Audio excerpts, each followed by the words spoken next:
Hello and welcome to this new episode of the Medical Device Expert podcast presented by the Journal of Medical Device Regulation. My name is Maria and I am your host for today's session. With me today are Stefanie Goebel and Ortzi Olasolo from the Switzerland-based consulting company Beyond Conception. Welcome, grüezi and buenos dias. We are happy to have you with us today. Yeah, hello Maria. Thanks for inviting us. As you said, my name is Stefanie. I work as senior consultant for Beyond Conception. From a personal background and educational background, I'm a medical engineer. I've been working in the field of medical devices for now about 15 years. So developing resorbable implants as well as working in the quality assurance of in vitro diagnostic devices. And then I took a path to a notified body. I worked as auditor and technical documentation reviewer, and also was involved in the applications of drug device combination products related to a new article coming also in the MDR. And then I decided last year that it's definitely more fun to work with clients, telling them some positive inputs and giving some advice, and not only to reviewing and being the bad guy. So that's how I came to Beyond Conception. And in general about Beyond Conception, like you said, they are based in Switzerland. We are about 13 people. We're working for medical devices and combination products, doing support in technical documentation files, as well as in the quality management system setup, also supporting clinical evaluations. But we have also team members that focus, for example, on packaging of pharmaceutical products, as well as data integrity checks. And I hand over to Ortzi now. Yeah, so hi everybody. My name is Ortzi Olasolo. I work as well as a consultant at Beyond Conception. I also have a technical background in biomedical engineering, but I've always had a keen interest in regulatory compliance and quality management systems. So from the very beginning of my career, I shifted towards this area, which eventually led me to join Beyond Conception earlier this year. And before that, I also worked on design controls for pharmacy component devices for almost 5 years. So. Thank you for this introduction. You have co-authored an article for the Journal of Medical Devices, Device Regulation, explaining how manufacturers should go about updating their quality management systems to meet the requirements of the new medical device regulation in Europe. Why is this important? I mean, most companies will already have a QMS implemented according to the ISO 13485. Isn't that enough? Would you like to take this question, Stefanie? Yeah, sure. So talking about 13485, this is a standard, and standards are in general something that the company does voluntary. Of course, we have within the MDR the statement that the manufacturer has to consider state of the art and standards, but in general, it's voluntary. So the basic leading requirements for quality management system are then the ones stated in the MDR. And there it's specifically Article 10 that the manufacturer should consider. So the 13485, of course, gives definitely good inputs how to set up a quality management system, but it often then also refers to consider specific regulatory requirements. And that's where then the MDR comes in place. For example, with telling you that you as a manufacturer have to have procedures for conformity assessment, that you have to define how you communicate with notified bodies or with the competent authorities, and last but not least, that you have additional requirements for the labeling. So there is this unique device identification requirements coming up. So in summary, yes, 13485 is good to have and nice to have, but it's definitely not sufficient. Could you add a little bit about, I mean, your article explains that planning is key to successfully implement or adapt a QMS system. What are the main points to consider when making a transition plan? Yeah, for planning, it's important that the company considers its situation. So we have for the medical devices industry, there are companies that are multinational, so they're not only placed in one country, they have several locations.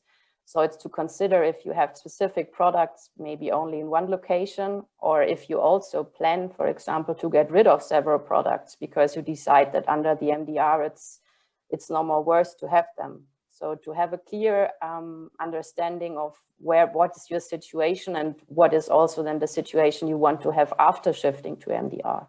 In a plan, you should also consider which of the units, which of specific roles and responsibilities in your company you want to involve. So it shouldn't be one unit doing it. In most cases, it's regulatory or quality, but it's definitely not quality or regulatory that should be involved. So within this plan, you're really scheduling your setup, and you should, I think, from this point of view, it should be the most important thing to really think about also additional things that are coming up. It's not only the manufacturer that has potentially to do something, but if you have also, for example, distributors or importers, so the whole network of who is responsible for your medical devices should be considered, and that's the most important step. It was mentioned earlier that the new UDI requirements will have a significant impact on a company's QMS. How will a QMS be affected, and how can companies use the UDI implementation timelines to their advantage? Would you like to answer that, Ortzi? Yeah, sure. So at its most basic, UDI is a system used to mark and identify medical devices within a healthcare supply chain. In other words, UDI is the tracking number of your product and will be used as a key code to access your product information through the EUDAMED database. So manufacturers need to include the actual code within the device labeling, but the real challenge lies in the gathering and maintenance of the data associated with the UDI on each device. As there are many product attributes that will be linked to the product UDI, and they will be owned by different areas within a company. You can see how this can develop quickly into a problem if the company has several products in its portfolio. So manufacturers need to adapt their QMS to overcome this new situation. So even though manufacturers are required to have their UDAs assigned for the moment the MDR comes into force, the actual entering of data in EUDAMED has been delayed a little bit. So it may be carried out during an 18-month period after the full functionality of EUDAMED, which is expected for the 26th of May 2022. So this does provide the manufacturers some extra time to set up their procedures for the interaction with the European database. Yes, actually, we had a podcast like a month ago with Richard Julian from EUDAMED. And yeah, the situation looks quite dire for some manufacturers because they are not yet ready for EUDAMED. So they are really grateful for some extra time to prepare everything. Yeah, exactly. Yeah. The MDR explicitly states requirements for the conduct of post-market surveillance and post-market clinical follow-up. So QMS should adequately implement post-market surveillance. What does a company need to consider in this regard to ensure its QMS fulfills the requirement? This is a question for you, Ortzi. Yeah, so the directives already required the conduct of post-market surveillance and post-market clinical follow-up, but they weren't so specific in their requirements. And this situation has changed as Annex 3 of the MDR is very clear on it. One of the biggest changes is that manufacturers are now charged with preparing post-market surveillance reports that are made available upon request and updated when needed for Class 1 devices. And periodic safety update reports that must be updated periodically for all other devices. So for Class 3 and implantable devices, the periodic safety update reports need even to be submitted to the notified body for evaluation. And then with regards to vigilance, there has been also a change in the reporting timeframes. So all non-serious events must be now reported within 15 days instead of 30 days, as stated previously in the directives. So these and other changes require a well-structured process flow, or otherwise they'll put some pressure on the manufacturer's QMS. So, Stephanie, your article also refers to the use of simulated use checks for verifying the effectiveness of an MDR transition plan. What are simulated use checks and how are they beneficial? Yeah, so simulated use checks are, for example, internal audits. So it's a check if your system is working, if specific instructions that you have set up are understandable. But you could also do this really not like part of an internal audit. You could also take this out of the audit, but really focusing on the MDR implementation. So checking if, for example, your training program is working, you will educate people also on the MDR as well as on new procedures and instruction that you have given to the company. So it's nice to have, and of course important to have the actual training data, but then you should have, yeah, I call it now dummy persons that do a training, and you ask them about the usability of the training before you give it to a broader audience. And things like that should also be done if you have new forms, for example, reporting forms to the notified bodies, that you really check before then the actual usage comes, if it's understandable, if the people can work with it. You should also create some kind of checklist, really going by bullet point, okay, have we implemented this and that requirement? Is it existing? Once again, is it understandable for somebody who was not involved for months or years in setting this up?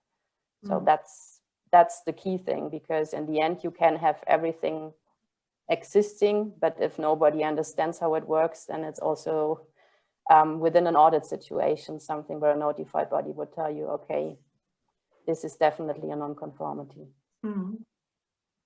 So like a usability check, I understand. Yeah, exactly. So things that manufacturers know for the products, where you have to consider this human factor, and you also have to consider the human factor for everything you do within your company.